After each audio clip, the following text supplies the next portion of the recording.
Pessoas, bom dia, boa tarde, boa noite. Moca de volta aí, né? Vamos continuar a nossa matéria de fatoração de polinômios, né? Da última vez a gente passou por aqui, né? Vimos aí a parte de fator comum, vimos a parte do agrupamento, né? Passamos tudo isso daí no nosso último vídeo, a diferença de dois quadrados e o trinômio quadrado perfeito, né? Que é basicamente a mesma coisa lá é o que eu falei, né? A mesma matéria de produtos notáveis, só que vista ao contrário, né? Agora, nosso quinto processo, que é o trinômio do segundo grau, né? Que não é exatamente o trinômio quadrado perfeito, né? O trinômio quadrado perfeito, ó, você notava que, tipo, o primeiro membro tinha uma raiz exata, o segundo membro tinha uma raiz exata, e por coincidência, o termo do meio tinha que bater com duas vezes a raiz do primeiro vezes a raiz do segundo. Aí você podia enxergar isso daqui como a raiz do primeiro mais ou menos, né, a raiz do segundo dentro de um quadrado, igual esse exemplo aqui.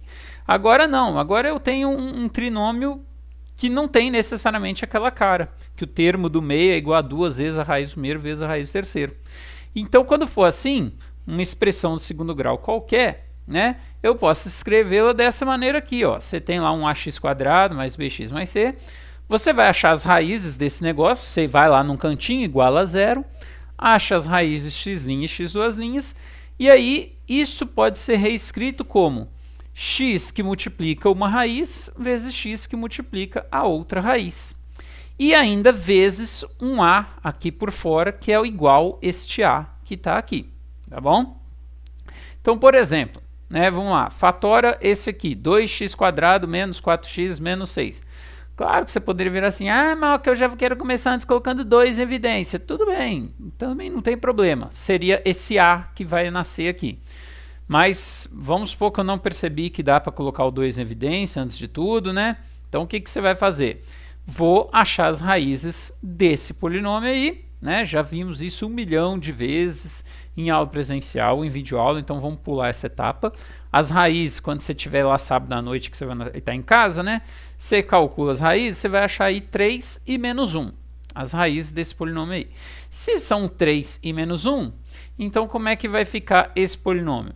Vai ficar, ó, o a, tá vendo? O a vale 2, então 2 que multiplica o x menos o 3, que multiplica o x menos o menos 1. Aí numa outra linha você melhora, né? Esse x menos menos 1 vira x mais 1, o resto eu só copiei, e aí tá aí.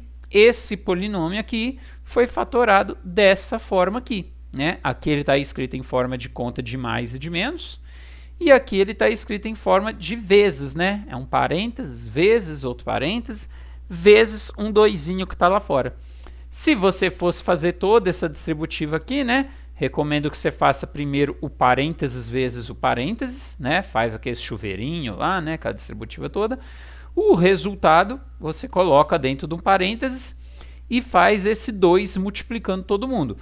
Quando você somar os termos semelhantes, você vai ver que vai dar exatamente isso daqui. Então, te relembrando, para que isso? Principalmente para questões de você simplificar expressões, né?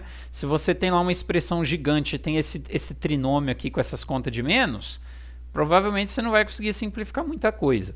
Mas se você tem ele em forma de conta de vezes, talvez você consiga colocar algum desses parênteses em evidência com um outro trinômio que esteja lá na frente. Pode ter um denominador com outros parênteses iguais a esse que você vai cortar, né? Tem várias coisas. E resolver equações também, que é muito interessante, tá? Apesar que aqui, né, se você é aluno do primeiro ano, você só vai resolver equação do segundo grau, você tem delta mesmo. Se você é aluno do terceiro ano, essa ideia é muito boa, porque tem horas que você vai estar resolvendo equações aí de grau maior do que 2. E aí você tem lá um polinômio de grau 5 igual a 0, como é que você resolve? Você meio que chora, né? Você depende de sorte, depende de umas coisinhas para fazer na mão. Mas se você consegue fatorar, quando que uma conta de vezes dá 0? Quando qualquer pedacinho aqui dá 0, né? É fácil ver aqui, ó. Aqui eu resolvo essa equação igual a 0 de cabeça, ó. Se fosse para igualar isso aqui a 0, quando que ele dá 0?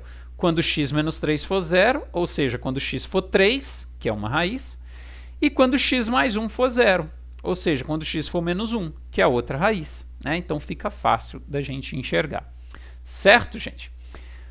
O sexto método e o sétimo é o dos cubos, né? Os cubos são sempre meio terríveis, né? Você não tem muito o que explicar, não. Esse x ao cubo mais y ao cubo você teria que decorar.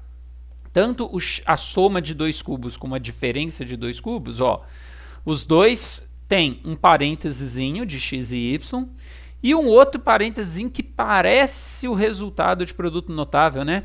Tem lá quadrado primeiro, duas vezes primeiro pelo segundo, quadrado segundo, só não tem o duas vezes primeiro pelo segundo, né? É só primeiro pelo segundo, tá vendo?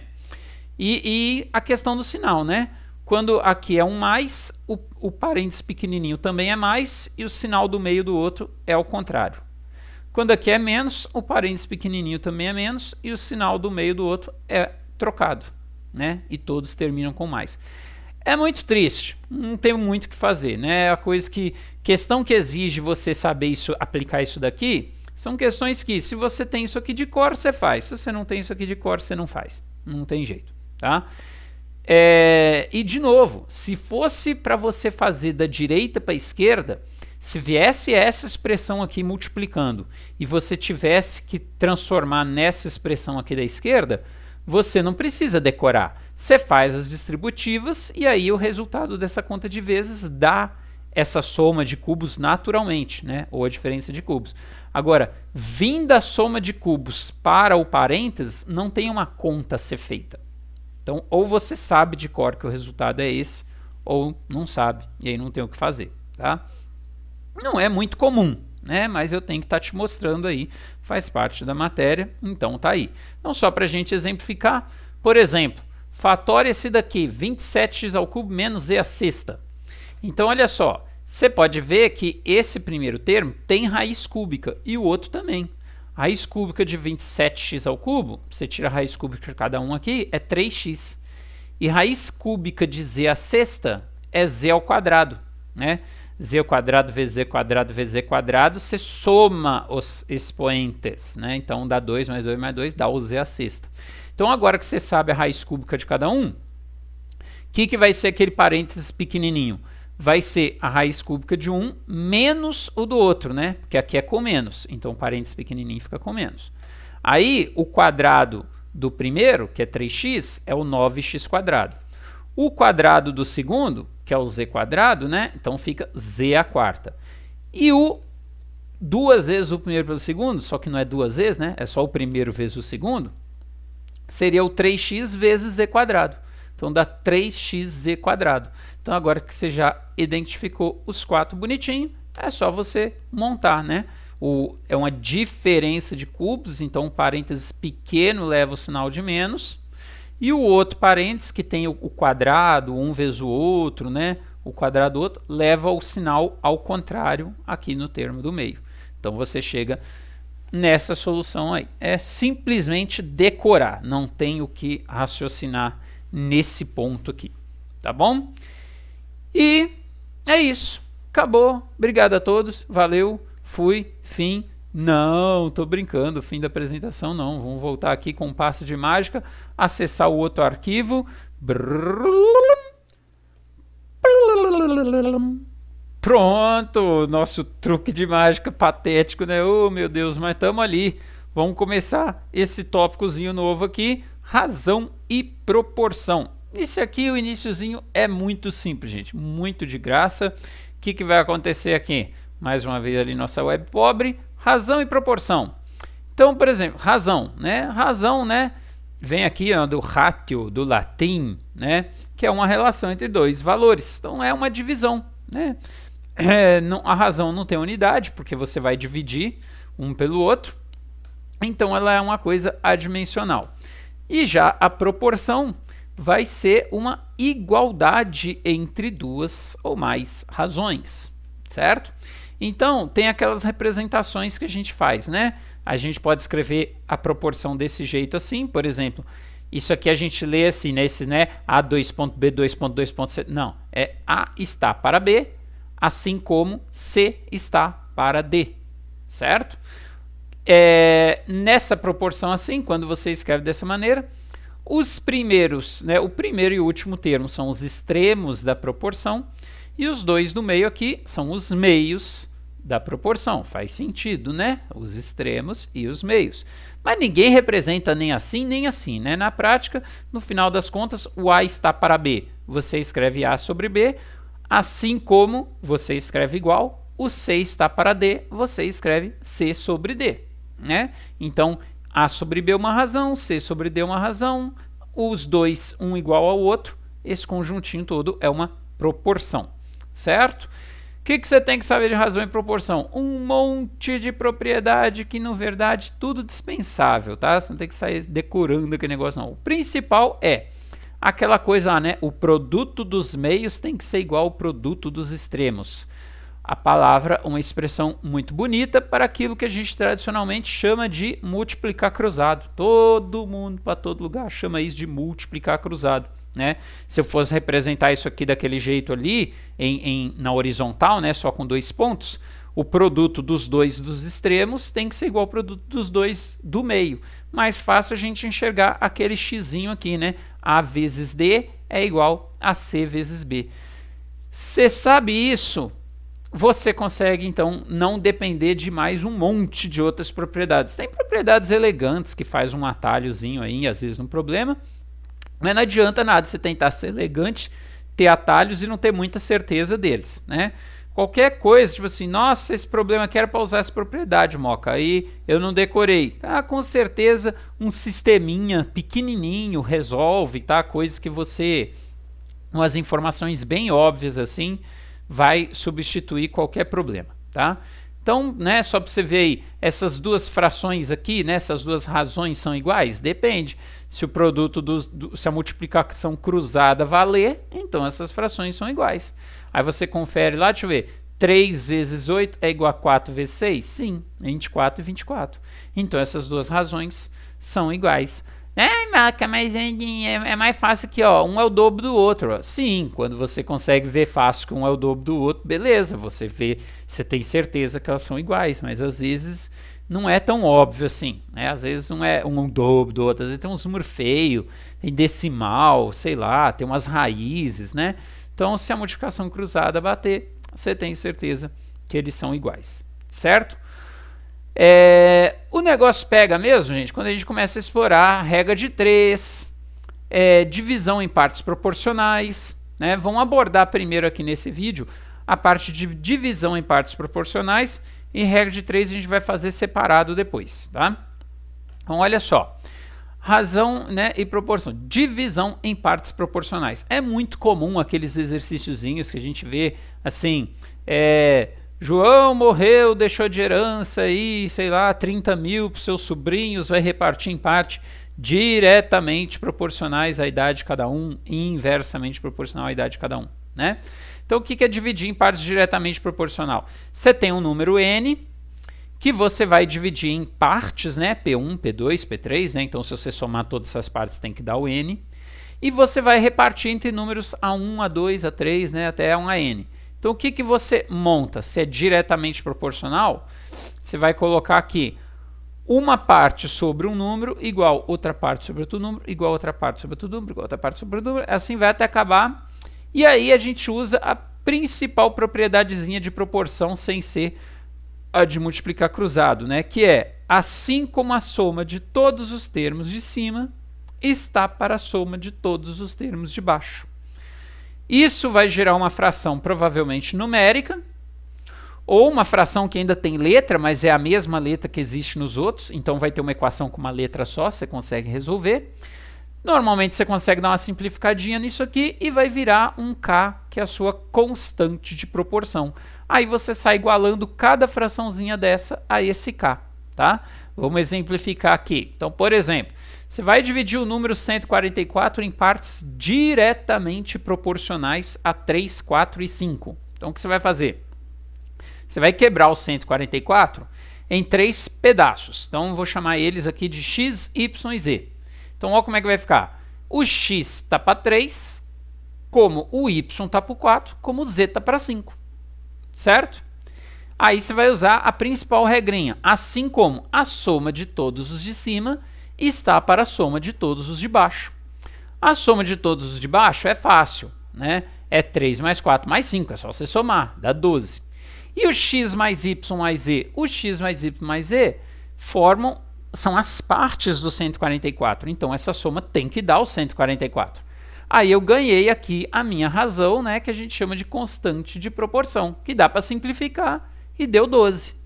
Claro que, na verdade, todas elas são iguais, né? Todas elas são a sua constante de proporção, mas essas três primeiras, elas ainda têm incógnitas que você não conhece, tá? Então, todo mundo aqui é igual a 12.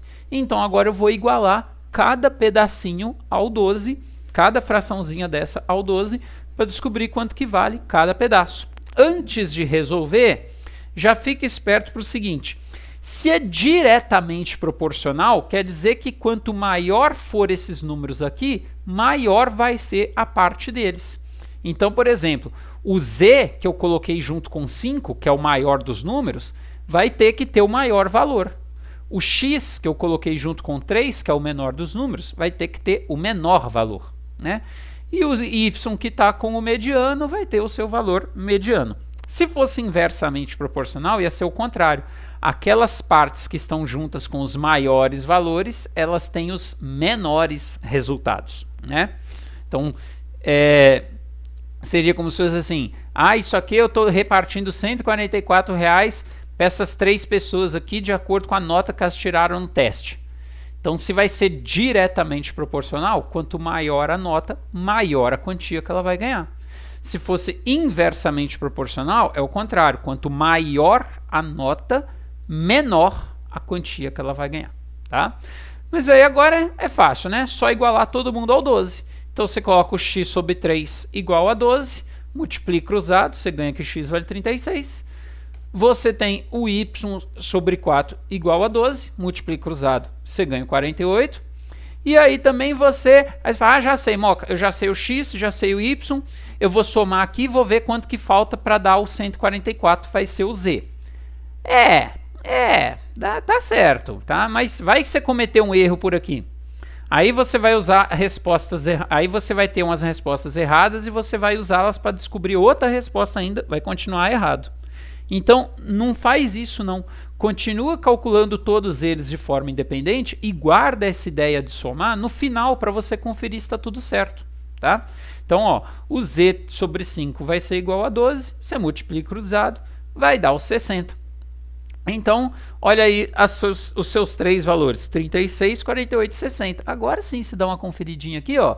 Deixa eu ver, o 48 com o 36 dá 70, 78 com 6, 84, 84 com 60, 144, tá certinho.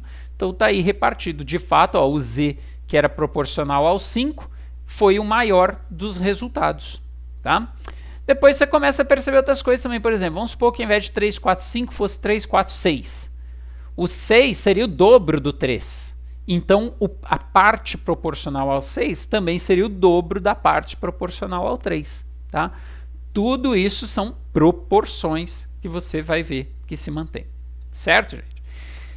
E a parte de inversamente proporcionais. Como que vai ficar aí a parte do inversamente proporcionais? Você vai ter um número n, que você vai repartir aí entre 3 pedaços, né? P1, P2, P3, né? Então a soma deles ao n. E você quer repartir em partes inversamente proporcionais aos números A1, A2, A3, A4. Muitos livros, quando você for ver, faz assim. Ao invés de eles colocarem a parte sobre o número, a parte sobre o número, a parte sobre o número, eles colocam a parte vezes o número. Vezes o número. Eu acho muito ruim, cara. Isso perde o sentido para mim, tá? Tipo, se for diretamente eu coloco sobre, se for inversamente eu coloco vezes. Pô, por quê? Qual que é a lógica? Se o diretamente eu coloco sobre para montar a proporção, toda proporção para mim tem que ser sobre. Mas a dica aí, o truque é o seguinte: essa aqui é a frase que você tem que levar aí para a vida nessa matéria. Ser diretamente proporcional a um número é o mesmo que ser inversamente proporcional a um número é o mesmo que ser diretamente proporcional ao inverso do número, tá? Então, já que é para ser inversamente proporcional a 1, a 2, a 3, a 4, eu vou ser diretamente proporcional ao inverso desses valores, para continuar colocando sobre, o inverso de A1, o inverso de A2, etc. E depois eu uso a velha regrinha, assim como a soma de todos os de cima está para a soma de todos os de baixo. Ai, Moca, mas né, se você pegar o primeiro aqui sobre o inverso do segundo, a hora que você for resolver essa fração aqui, você tem que repetir o de cima, multiplicar o inverso do de baixo, e vai ser a mesma coisa de vezes. Igual você falou que aparece em todos os livros lá. Você quer me dar um migué. Não é migué, velho. Esse jeito de escrever aqui sobre o inverso tem uma vantagem muito grande. Quer ver? Vamos ver no exemplo aqui, ó. Você vai repartir agora o número 143 em partes inversamente proporcionais a 2, 3 e 4. Então, vou quebrar em 3 pedaços, x, y, z. E aí vai ser inversamente proporcional a 2, 3, 4. Agora, pode ter certeza que o pedaço que está com 4, que é o maior número, ele vai ter o menor valor.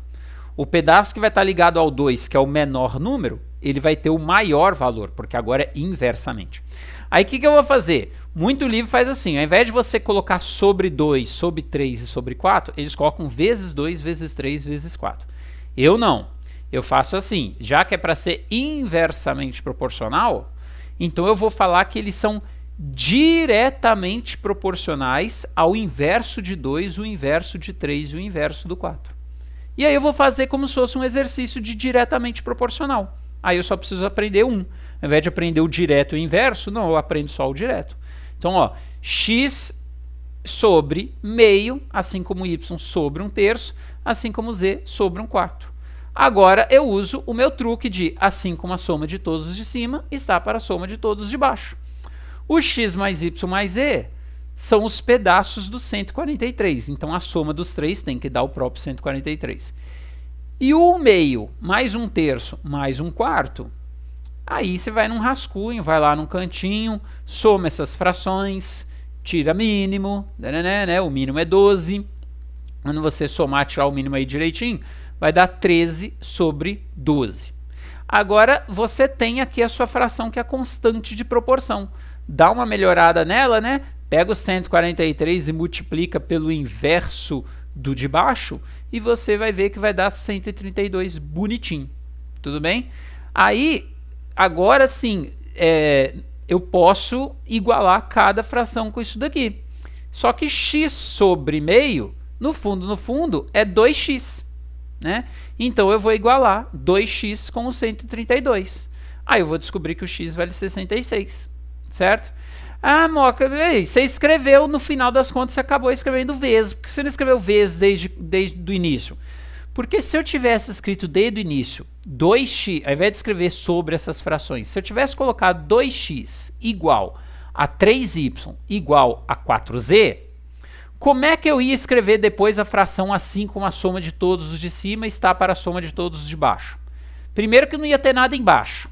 Ah, tem sim, é um monte de 1 invisível, beleza. Então, assim como embaixo ia ter 1 mais 1 mais 1.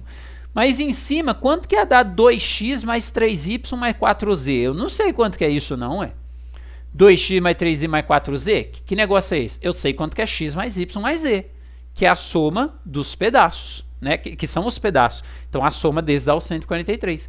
Se fosse 2x mais 2y mais 2z, é o dobro da soma dos pedaços, né? Mas do jeito aqui tudo bagunçado, eu nunca ia conseguir montar essa fraçãozinha. Aí os outros livros, eles inventam uma outra letra auxiliar, aí eles igualam todo mundo essa letra auxiliar, aí ah, Moca, mas aí não tem esse mínimo aqui para tirar, eu não queria somar essas frações. Do outro jeito, com a letra auxiliar, também vai ter que tirar o mínimo em algum momento, o mesmo mínimo, então você não vai conseguir fugir. Então fica desse jeito. É diretamente proporcional a 2, 3, 4? Então coloca sobre 2, sobre 3, sobre 4. É inversamente proporcional a 2, 3, 4? Então faça diretamente ao inverso desses números. Sobre 1 sobre 2, sobre 1 sobre 3 e sobre 1 sobre 4. E aí você fica com um jeito único de resolver, certo? Aí é do meio aqui, né? Y sobre 1 sobre 3. É a mesma coisa de 3y. Então 3y é o 132. Então, y é 44. E a terceira ali, o z sobre 1/4, né? É a mesma coisa de 4z.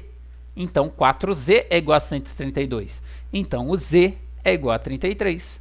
E aí você dá aquela conferidinha básica, né? Deixa eu ver se eu somar todo mundo aqui. 66 com 44 dá 110. Com 33 dá 143. Realmente, então bate. O z, que era o que eu juntei com o 4, que é o maior valor, é o que deu o menor resultado.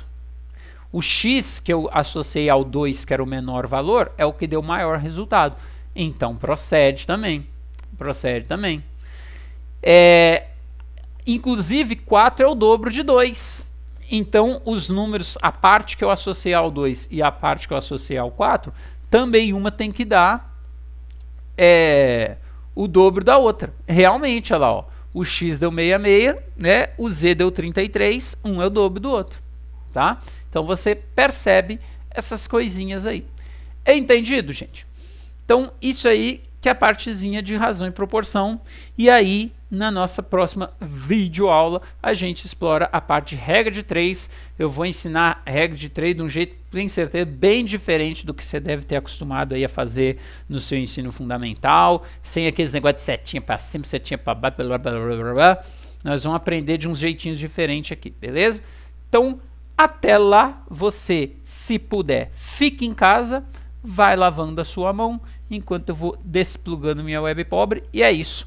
Gente, abraço a todos, obrigado, valeu, fui!